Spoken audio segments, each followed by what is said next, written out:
All right. Well, what is up, everybody? Keith Jameson, go back get a guy 231 across Steve Sinistry.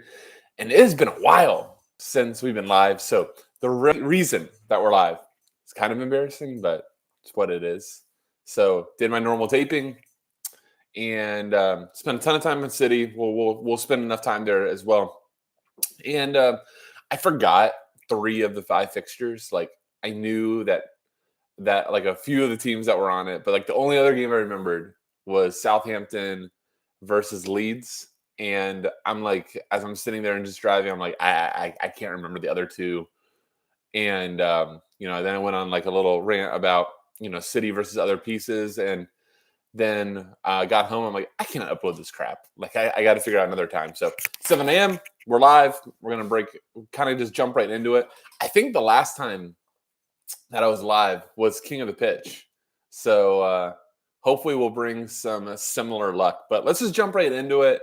I'll spend a couple minutes just going over the slate. Then if anybody has any questions as I'm saying anything or anything of that nature, just shoot it over in the comments. I'll answer right afterwards. And then if we don't have any questions, that's cool too. We'll just jump off and hopefully this will help. So I started out the Mayo preview and I started out my other preview by saying, we're back from an international break. I think so many times when we go on like an international break or we go on a Champions League break or have Champions League midweek, we have to be careful to like adjust our play, right? Because you get some of these huge favorites. So, you had Portugal versus Luxembourg. It was like minus 1,500.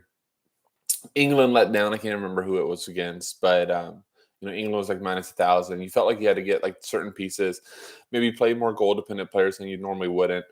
Champions League, we get minus 1,000 favorites that are going to potentially score 5 goals. We have to look at strikers more. And then we get back to England, where it's a lower scoring league. It's more dependent on sets.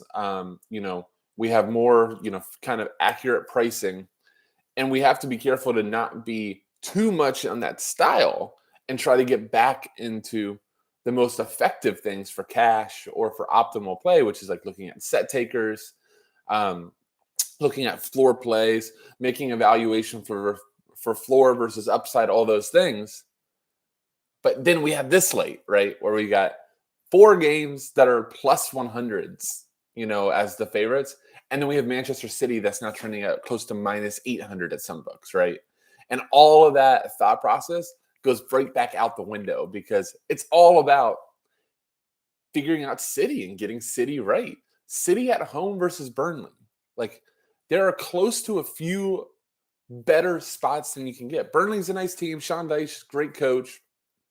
But reality is in this situation at the Etihad, Burnley is going to have 9 guys behind the ball. They're only going to look to break on the counter. And then you sure as hell know that Charlie Taylor or Dwight McNeil or whoever they start is going to throw in crosses anytime they can and just hope that something that they just randomly find a Chris Wood head or, they get like 2 or 3 corners and it's a Tarkowski head or my dude, hopefully he's back, Ben Mee's heads. And that's going to be how Burnley tries to keep the game. Like we could be looking at 70% possession for Manchester City. So I think your 2 locks, like I would not understand in a cash game how you fade them. It's Phil Foden, especially now that he's forward eligible, right? That's huge. And Kevin De Bruyne. They likely should split sets. Either one of them could be playing the false 9, which isn't exactly great for DFS, but it doesn't hurt either for City because you already have the corners for a little bit of floor. And now you get a little bit maybe baked in more goal upside being in the center of the pitch, especially the way City do the plays, try to tax those bylines for that little cross back. Hell, that's how Kevin De Bruyne scored his goal versus Liverpool was attack the byline, laid out the pass. I can't remember who did the dummy. Freaking Kevin De Bruyne shows. I'm a Liverpool fan for those that didn't know. See him walking getting onto the ball. You just know it's already going to just ring the back of the neck. That guy's a freaking cannon. So, that's City. So those 2, I think the decision becomes, do you play a guy like Riyad Mahrez, assuming he starts? He hasn't been starting that much, but Ferran Torres is now out for a bit of time. So he's not there to play number 9. Gabriel Jesus has been awesome as the right wing, right? We thought Gabriel Jesus was a number 9. No. Gabriel Jesus, Pep looks at him and finally goes, you're not my number 9. You're a right winger. And Gabriel Jesus was awesome. But anybody that played in South America on Thursday isn't playing here We saw that with Liverpool's lineup this morning. Fabinho's not in there.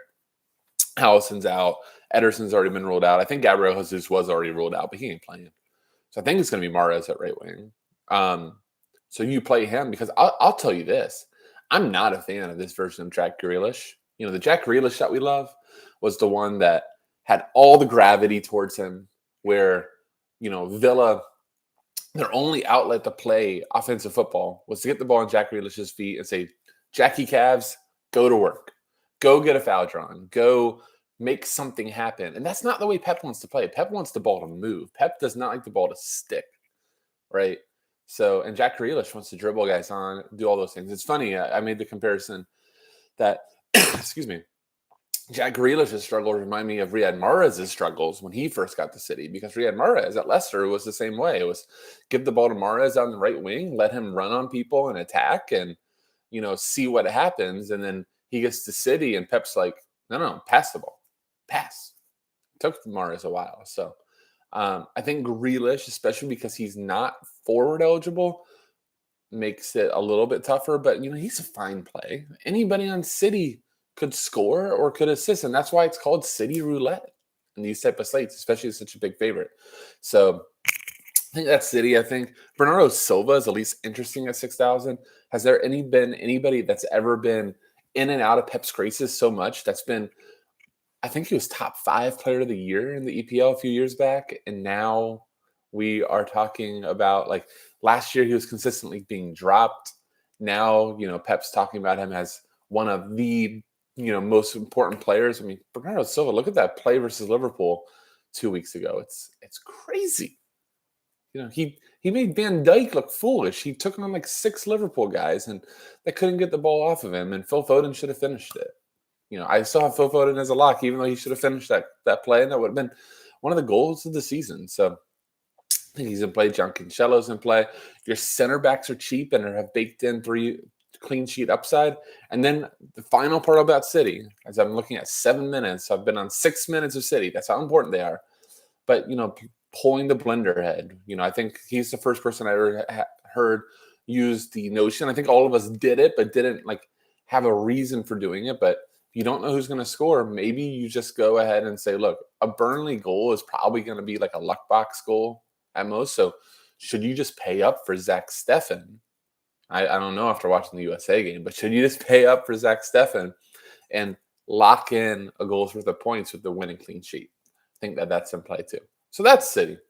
Let me quick. I saw a question. I think this is one of those days we can't fade multiple City spots. The question would be, if you do, where would you go, right? Because I'm about to talk about Manchester United, but I'm not crazy about United at Leicester, where I kind of think Leicester might win the game. Doesn't mean that Bruno can't have a good game or that Ronaldo can't score. I mean, that's what those two do. But, I'm not running to that game. And then you look, Norwich and Brighton. Could you go to Pascal Gross? You could. But that's like a floor play. So my little rant at the end of yesterday when I was trying to cover up that I forgot about the Norwich and Brighton game and I forgot about the Villa and Wolverhampton game. I'm like, I know Wolves is on the slate because in my head I made fun of John Moutinho. But I think one of the things that is really important when we're looking at guys like a Bernardo Silva, or I think he's a good example of the type is you go, oh man, I don't want that guy. He doesn't, his floor isn't that great or that type of thing. And you go, well, João Moutinho has a monopoly set pieces. But what is the implied odds? And there's no right or wrong answer to this, okay? But I think this is the thought exercise we have to go through is what are the implied odds that Bernardo Silva, I talked about the play versus Foden. Foden finishes that goal, and now Bernardo Silva has 6 extra points, right? And now we're talking about he had, 11 or 12 DK versus Liverpool because so many of those passes are just going to result in a shot versus how many of João Moutinho's passes in an away game versus Villa are going to result in a true goal-scoring opportunity. So it's not even always about just necessarily what's the floor play. Let's say that you go ahead and say João Moutinho's floor is 2 DK more than Bernardo Silva. I don't know that it is, but let's just say that you do say that. But then that's not enough of a thought exercise. You need to go back and go ahead. All right, it's 2 DK more, but what's the implied upside of Bernardo Silva that City's going to have 20-something shots. How many of them are going to be on target? Are City going to score 4 goals? How crazy is it for Fernando Silva just to be in the right place at the right time in those situations with City dominate possession, that he has an open shot or that his pass results in a shot? I think that's the exercise we have to go. And that's why you get these slates, and then you just see yourself playing so many City pieces or so many whatever team pieces, because you go, I just need to be on the end of, if there's a 4-goal notification, there's going to be a lot of DK points to go around, and you look to the rest of the slate and you just wonder where those are. So that's that. So United versus Leicester, I'll just kind of go through these other 4 games pretty quick and then just open up questions. But, if you play United, I think from a 4 perspective, it's Bernardo or Luke Shaw. I think Luke Shaw is fine at 5,500. I had no issues with that at all, especially with Leicester most likely playing on the counter. Which is funny because Leicester plays on the counter better than United. Probably is one of the best teams on the counter, but I think United, because of their star power, they get sucked into not playing on the counter as much as they should. Like a team like Leicester has no problem just going, here's the ball, go. We'll beat you on it. Versus United would never in this game go, hey Leicester, here's the ball. We'll try to beat you on the counter. Like that's not in the United DNA, but it probably should be, especially under OGS. So I think that in this game where you have 2 teams that are the best on the counter, I think Leicester is more willing to concede who they are than United is. So I like Leicester a little bit, but I don't like any floor pieces for Leicester. To me, it's like you punch your ticket to the Vardy party, or do you not? And then you move on. Southampton versus Leeds, I love. James Ward-Prowse is out for red card suspension. It should be Nathan Redmond on a majority of set pieces. He's the last guy that took in the League Cup when James Ward-Prowse wasn't on. Nathan Redmond's under 5K, 4,700. It gives you forward eligibility. You can use him in a midfield spot. But, Nathan Redmond's the guy that even when he didn't have set pieces, we've looked at before as a guy, could get us 6, 7, 4 points. Now when you have set pieces, maybe we're drifting closer to 10. So, and Leeds is going to be open. So I like Nathan Redmond. Let me get a quick swig of coffee. I think El Yonasi potentially gets to start. He was really good in the international fixtures for Norway. Livramento has been really nice for them. Kyle Walker-Peters has been fine. And then, if he does play, I think Borja, 3,900, the Chelsea loanee, is really, really interesting for a GPP flyer. And then I know Alex Hooper on Colazo on our channel. If you get done with this and you want more EPL, make sure you check that out. Hoop does an awesome job. But Adam Armstrong is his cover boy. I think he has a really nice matchup here, really good goal odds to do something. For the Leeds, I love Daniel James, 4,500. I think he's going to be tough to pass up in cash. We see Daniel James for Wales just go off, right? He's not going to monopoly set pieces unless Harry Wilson, and then sometimes he splits. But Daniel James has been awesome for Wales. Super talented, right? That's why United brought him in. That's why Leeds paid him a ton as well at 4,500. Has a shot at set pieces without Rafinha. I think the set pieces that we know somebody's going to get is Stuart Dallas, 5,700.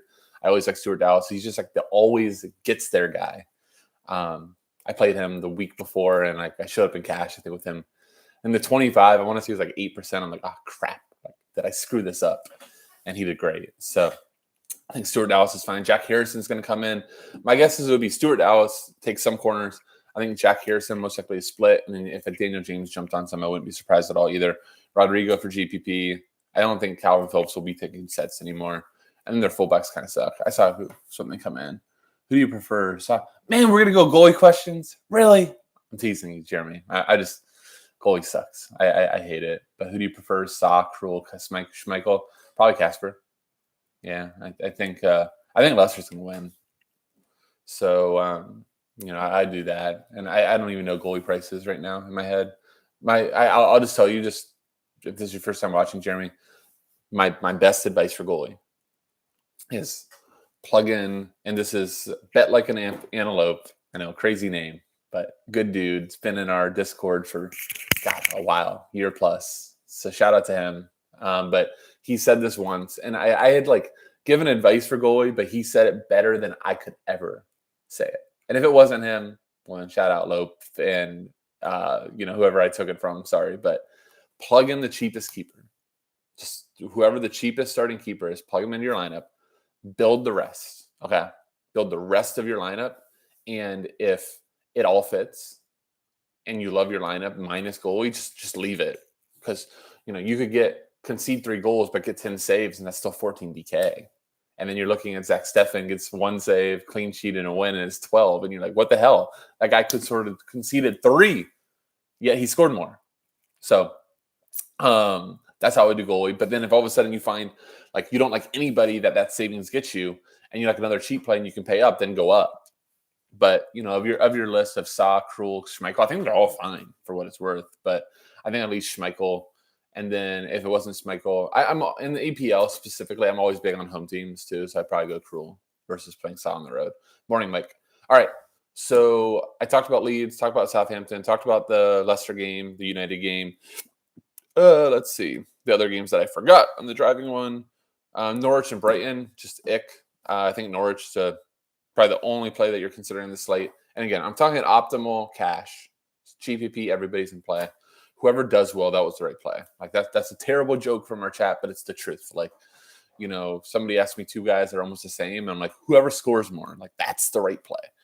But Norman, I think is a solid play. I think he's 5,200. Been taking close to the monopoly set pieces. Could you be cheeky and do like Norman? I've always said like, and this is like a stupid reason, but I always wanted to just play this worked 2 weeks ago, but you play a party lineup. So Pookie party plus Vardy party. Fit to fill the rest of your city from there. But I think that's it from Norwich. Brighton is like Pascal Gross or Death. You could pair with like a Neil Maupay for a low own goal or something, but there's not a lot of going out of my way for on Brighton. And then what's up, Matt? Nice to see EPL is back. Yeah, I'm international break just gets tiring. You're just like, do I want to play this? What was it? Finland versus Kazakhstan showdown? Not really, but it's there. So I guess I will. Final game is Villa and Wolverhampton. The Wolves suck. And now they like won't play Traore. Who's the new guy that they have? He Chan Wang. I think he's fun, but he's not like fun for DFS. He doesn't have a floor. So it'd be cool if they brought Traore in, but I don't think his price is where you can play him. And then I'm not playing João Moutinho. I think I've officially sold all of my penny stocks of João Moutinho, and I'm never going back for them. It's just too brutal. I made fun of Storm. I think he won a King of the Pitch ticket with João Moutinho, and I think I told him like, dude, just imagine how much more you would have won by if you didn't play João Moutinho in that contest. So shout out to Storm, by the way, if you guys have never talked with him. Storm's absolute goat. Helps me in with all the content at FSI, soccer, all the crazy amount of slates, and he's awesome. Probably a better player than me. Villa, it'd be cool if Emi Buendia ever got back in, but doesn't seem like he's fitting that well with him, at least at the moment. So there's sets and he, I guess, was in Brazil too. I didn't even think about that, but Douglas Luiz is out. So I'm looking at like the Silva predicted lineup, potentially McGinn on sets, Target on sets, or Bailey. That set situation is a little bit yuck, but all those guys are fine. Leon Bailey's is crazy. Like, I don't know the story, but did he just not playing for Jamaica anymore? Like, they need him. Let's see if there's any other. Cucurella, Laporte, Harvey Barnes, my punts today. Like Harvey Barnes stuff for GPP. I'll tell you, don't be shocked if I show up with the Emmerich Laporte in cash. I think he's like 3,300. You got to remember those City center backs, especially this type of thing.